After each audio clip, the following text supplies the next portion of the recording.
না, আমরা থানার কার্যক্রম গতকাল থেকেই আমরা শুরু করেছি। এমনি থানাতে সবাই হাজির ছিলাম।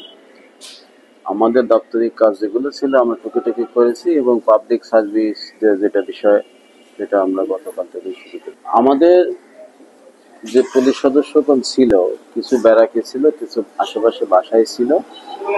প্রত্যেক সদস্যই আশেপাশে ছিল, প্রত্যেক সদস্যই কম বেশি আশেপাশে ছিল। কেউ আবার একটু ভীতি হয়ে একটু দূরেও গেছে। তো অধিকাংশ সদস্যই চলে আসছে এবং দু একদিনের মধ্যে, দ্রুততম সময়ের মধ্যে সবাই চলে আসবে।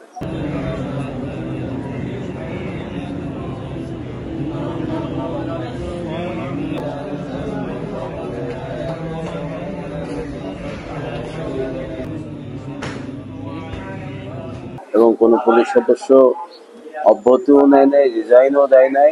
সবাই স্বাভাবিকভাবে কর্মস্থলে আসছে, সেবা নিচ্ছে, তো জনসাধারণ সেবা নিচ্ছে।